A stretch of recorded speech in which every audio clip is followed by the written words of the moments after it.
Welcome to exam comrades. আমি তোমাদের Amit sir. আজকে আমি বঙ্গানুবাদের যে আগের দিন একটা বঙ্গানুবাদ করিয়েছিলাম, আজকে সেকেন্ড বঙ্গানুবাদ নিয়ে আলোচনা করব তোমাদের সঙ্গে। এখন প্রস্তুতি চলছে ডাব্লিউবিপি, এসআই, কলকাতা পুলিশের এবং মেন্সের প্রস্তুতি। এই মেন্সের ডেসক্রিপটিভ বাংলার ক্লাসটা আমি নিচ্ছি। আগের দুটো ক্লাস আমরা আলোচনা করেছি। প্রথম ক্লাসটা ছিল প্রতিবেদনের ওপর, সংবাদ ভিত্তিক প্রতিবেদন। সেকেন্ড ক্লাসটা ছিল ইংলিশ টু বেঙ্গলি অর্থাৎ বঙ্গানুবাদের ক্লাস। আর থার্ড আজকে যে ক্লাসটা আমি নেব সেটা হচ্ছে, তাহলে এটা তো ক্যান্সেল, আজকে 4 নম্বর যে ক্লাসটা আমি নেব সেটা হচ্ছে বঙ্গানুবাদের ওপর ক্লাস। ঠিক আছে, মেন্সের প্রস্তুতি চলছে, তোমরা সবাই প্রস্তুতি করছো, শুরু করে দিয়েছো, এবং তার সঙ্গে সঙ্গে আমরাও তোমাদের রেগুলার বেসিসে ক্লাস দিচ্ছি। এবং আরেকটা জিনিস তোমাদের ক্ষেত্রে বলা দরকার যে ডাব্লিউবিপি কলকাতা পুলিশ সাব ইন্সপেক্টরের মেন্সের সমস্ত কিছু নোটপত্র তোমরা এই টেলিগ্রাম যেটা রয়েছে আর কি, টেলিগ্রাম গ্রুপ, সেই গ্রুপে তোমরা সমস্ত কিছু পেয়ে যাবে। এবং ফ্রি অফ কস্টে ফ্রি সেশন একটা চলছে, সেই ফ্রি সেশনে তোমরা এই টেলিগ্রামে যে লিঙ্কটা দেওয়া আছে সেই লিঙ্কে তোমরা পেয়ে যাবে আর কি সমস্ত কিছু নোটপত্র। ঠিক আছে, চলো আমরা এবার ক্লাসে যাই। আজকে সেকেন্ড বঙ্গানুবাদ। আগের দিন একটা বঙ্গানুবাদ করেছিলাম, আশা করি সেটা তোমরা বুঝতে পেরেছো। আজকে নতুন একটা বঙ্গানুবাদ আমি আলোচনা করব। আগে একটু বঙ্গানুবাদটা পড়ে নি। দেখো কি লেখা আছে, hunger is one of the beneficent instincts, it is indeed the very fire of life, underlying all impulses to labour and moving man to noble activities. By its insistent demand, it is hunger which brings the stalwart laborers together from all quarters and disciplines them into orderly bands.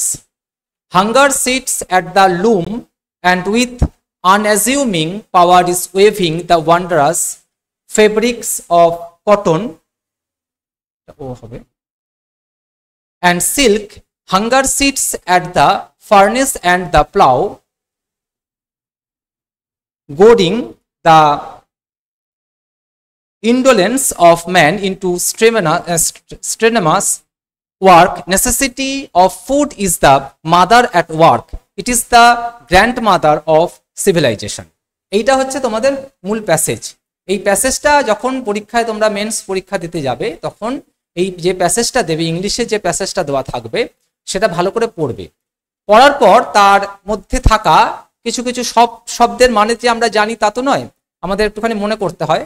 তা যে শব্দগুলো মানে আমরা জানি না সেটা একটুখানি মনে করব, মনে করে তারপরে সেটা লিখবো। যদি একান্তই সেই শব্দের যদি মানে না বুঝতে পারি, অন্তত সেই যে বাক্যটা বা সেই যে সেন্টেন্সটা তার ভাবানুবাদ কিন্তু করা যাবে। বঙ্গানুবাদ যে পুরোপুরি করতে হয় ট্রান্সলেট ইংলিশ থেকে বাংলায় তা কিন্তু নয়, আমরা কিন্তু কিছু কিছু ক্ষেত্রে ভাবানুবাদ করতে পারি। এবার আমরা দেখব এই যে প্যাসেজটা, যে মূল প্যাসেজটা তোমরা দেখলে এতক্ষণ, সেই মূল প্যাসেজটার দুটো ভাগে ভাগ করা হয়েছে। দুটো ভাগে ভাগ করার একটাই কারণ, তার কারণটা হচ্ছে যে আমরা ইংরেজিটা যদি আমরা একই স্ক্রিনে থাকে দেখি, ইংরেজির সঙ্গে বাংলা দুটো প্যারালাল আর কি আলোচনা করতে আমার যেমন সুবিধা হবে তেমনি তোমাদেরও আর কি এটা দেখতে এবং বুঝতে সুবিধা হবে। তো দেখো এখানে কি আছে, ফার্স্টে আমরা এক একটা করে সেন্টেন্স আলোচনা করব, করে তারপরে তার বাংলাটা আলোচনা করে তারপর আমরা পরের সেন্টেন্সে যাব। ফার্স্টে কি রয়েছে, hunger is one of the beneficent instincts. Hunger, hunger মানে হচ্ছে ক্ষুধা। ঠিক আছে, বেনিফিসেন্ট ইনস্টিংক্টস বলেছে মানে উপকারী প্রবৃত্তি। ইনস্টিংক্টস মানে হচ্ছে প্রবৃত্তি। দেখো এখানে প্রবৃত্তি আছে, তাহলে ক্ষুধা অন্যতম একটি উপকারী প্রবৃত্তি। ইজ ওয়ান অফ দ্য, এই ওয়ান অফ দ্য মানে হচ্ছে অন্যতম।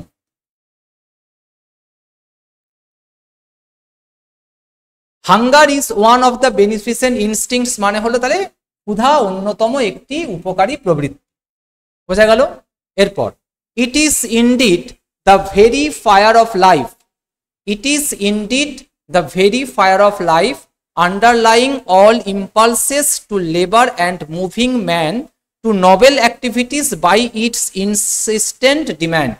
তাহলে এত বড় একটা সেন্টেন্স, সেটাকে দেখো কমা দিয়ে দিয়ে কিন্তু সংক্ষিপ্ত আকারে বোঝানো হয়েছে। এবার দেখো ইট ইজ ইনডিড মানে এটাকে আমরা কি বলছি, এটি প্রকৃতপক্ষে the very fire of life. এই ফায়ার মানে আমরা জানি আগুন, আগুনের আর একটা ভালো অর্থ হচ্ছে স্ফুলিঙ্গ, আগুনের আর একটা ভালো অর্থ হচ্ছে স্ফুলিঙ্গ। তাহলে যদি আমরা আগুন লিখি তাহলে কিন্তু এই সেন্টেন্স অনুযায়ী একটু অন্যরকম লাগবে। জীবনের আগুন এটা বললে কেমন একটা অদ্ভুত শোনাবে, কিন্তু যদি বলি জীবনের স্ফুলিঙ্গ মানে ফায়ার অফ লাইফ তাহলে কিন্তু বিষয়টা আরো বেশি ভালো হবে এবং শুনতেও ভালো লাগে। এবং যখন লিখবে পরীক্ষার খাতায়, যখন পরীক্ষক দেখবেন তখন তিনি বুঝবেন যে না, যে লিখেছে সে আর কি ভাষা সম্পর্কে তার দখল আছে।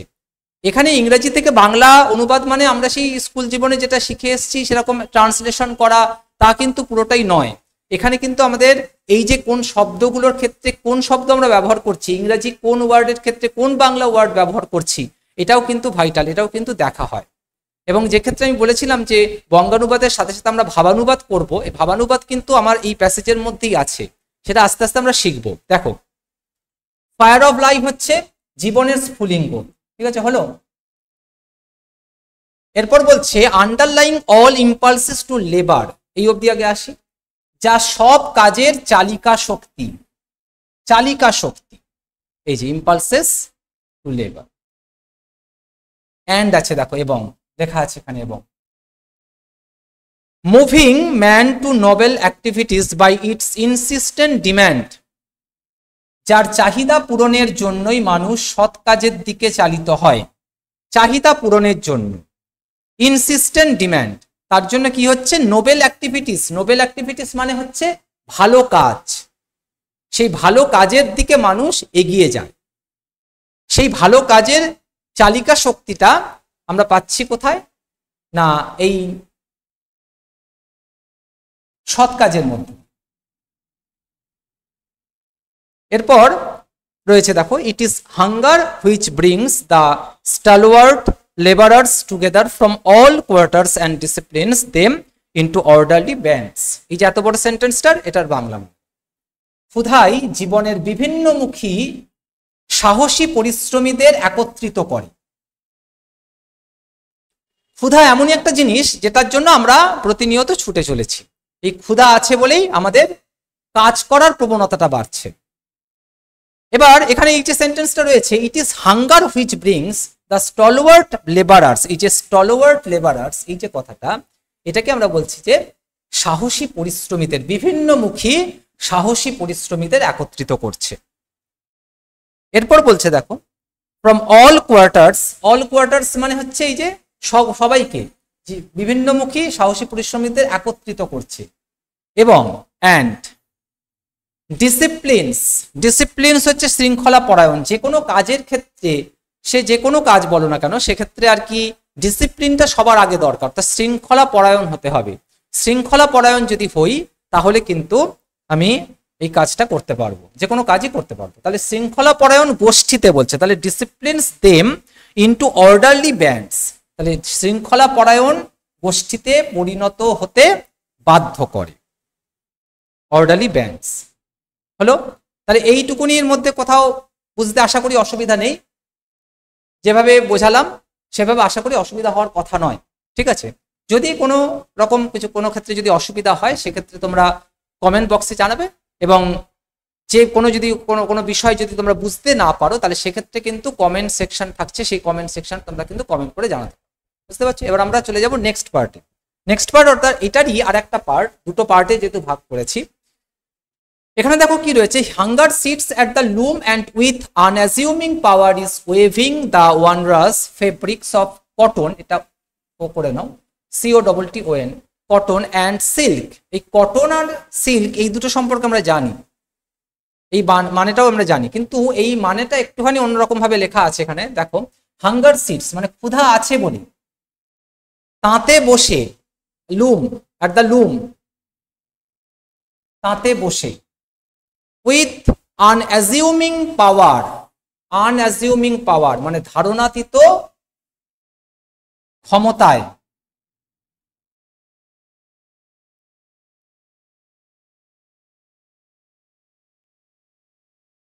ধারণাতীত ক্ষমতায়। তন্তুজ যে কথাটা আছে এটা হচ্ছে দেখো এই যে কটন কথাটা, কটন মানে আমরা সাধারণত জানি যেটা হচ্ছে যে তুলো আর কি, কিন্তু এখানে তো তুলো বলবো না, আমরা এখানে বঙ্গানুবাদ শিখছি মানে এর যে শুদ্ধ বাংলাটা সেটাই ব্যবহার করব, এবং যতটা ভালো করা যায়, যত ভালো বাংলা লেখা যায় ততই কিন্তু বেশি মার্কসটা পাবো আমরা। কারণ মেন্সের ব্যাপারটা হচ্ছে কি, এখানে বাংলা বলো বা ইংরাজি বলো যাই বলো না কেন, আমরা যত ভালো লিখতে পারবো তার উপর ডিপেন্ড করছে কিন্তু আমরা কিরকম কি নম্বর পাবো। এবং এখানটা প্রচন্ডভাবে কম্পিটিশন একটা আছে, যে যার লেখা যত ভালো হবে সে সেই অনুযায়ী কিন্তু মার্কস পাবে এবং সেই অনুযায়ী কিন্তু এক্সাম ক্র্যাক করতে পারবে। তাই জন্য এই তুলো কথাটা না বলে আমরা তন্তুজের যে শুদ্ধ বাংলাটা সেটা ব্যবহার করলাম, তন্তুজ এবং হচ্ছে রেশম, সিল্ক মানে হচ্ছে রেশম, ঠিক আছে।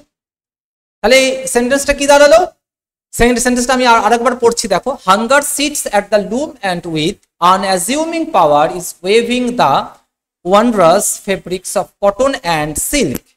ক্ষুধা আছে বলেই তাঁতে বসে ধারণাতীত ক্ষমতায় তন্তুজ এবং রেশমের বিস্ময়কর বস্ত্র বয়ন সম্ভব হয়। বস্ত্র বয়ন,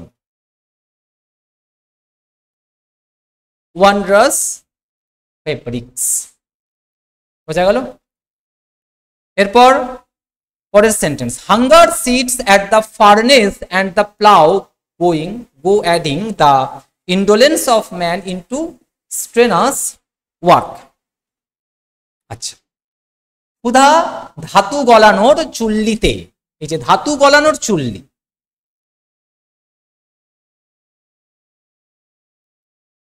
ফার্নেস অ্যান্ড কথাটা বলেছে, সিটস অ্যাট দ্য ফার্নেস, ক্ষুধা ধাতু গলানোর চুল্লিতে কাজ করতেও বাধ্য করে। অ্যান্ড তারপরে দেখো, দ্য প্লাউ গো অ্যাডিং, এবং লাঙল চষে, প্লাউ মানে কি, ক্ষেত কর্ষণ করা, মানে লাঙল চষা, যেটা কৃষিকাজের সঙ্গে যুক্ত এই প্লাউ শব্দটা, এটা তোমরা জানো আশা করি। মানুষের আলস্য ঝেড়ে ফেলে কঠোর পরিশ্রম করার কাজে তাড়িত করে, তার মানে goading the indolence of man into strenuous work. হলো, necessity of food is the mother at work. Necessity, necessity মানে কি, প্রয়োজনীয়তা, তাই না? তাহলে নেসেসিটি অফ ফুড, খাদ্যের প্রয়োজনীয়তা হলো, it is the grandmother of civilisation, হলো কাজের জননী এবং সভ্যতার মাতামহী। এই যে কাজের জননী, এটাকে কি বলছি, necessity of food is the mother of work। এই mother at work এটা হচ্ছে কাজের জননী, হলো মাদার। মা বলছি, মা কিন্তু আমরা লিখলাম না, মাদার মানে মা, কিন্তু মা আমরা লিখবো না, কারণ কি এখানে ভাষাটা কিন্তু একটুখানি ভালো করতে হবে, সেই কারণে জননী শব্দটা আমরা ব্যবহার করলাম এবং শুনতেও ভালো লাগে। কাজের জননী এবং গ্র্যান্ডমাদার অফ সিভিলাইজেশন, সিভিলাইজেশন মানে সভ্যতা, সভ্যতার মাতামহী। বোঝা গেল জিনিসটা? তাহলে এইভাবে আমরা বঙ্গানুবাদটা কিন্তু একেবারে ধরে ধরে, লাইন ধরে ধরে, প্রতিটা লাইন ধরে ধরে ইংরাজি থেকে বাংলা পড়ব, এবং সেক্ষেত্রে আমরা যদি কোনো পুরো প্যাসেজটা যদি মানে আমরা বুঝে যাই, তাহলে আমরা নিজেদের মতন ভাবানুবাদও করতে পারি, অথবা বঙ্গানুবাদ যেমন আছে সেরকম করতে পারি, দুটোই করা যায়। বঙ্গানুবাদও করা যায় এবং তার সঙ্গে সঙ্গে ভাবানুবাদও করা যায়। তা আরেকবার আমরা একটু দেখে নিই। তাহলে আমাদের মূল প্যাসেজটা ছিল এইটা। তাহলে এত বড় একটা প্যাসেজকে আমরা কিন্তু ধীরে ধীরে প্রতিটা লাইন ধরে ধরে আমরা কিন্তু বাংলা অনুবাদ করলাম। ফার্স্টে আমরা এটা করেছি, এবং কিছু কিছু শব্দ আমরা এখান থেকে নতুন শিখেছি, বেনিফিসেন্ট, আন্ডারলাইং, ঠিক আছে, ইনসিস্টেন্ট, এই ধরনের শব্দগুলোর বাংলা অর্থ যা হয় সেটা লিখে আমি কিন্তু বঙ্গানুবাদটা করলাম।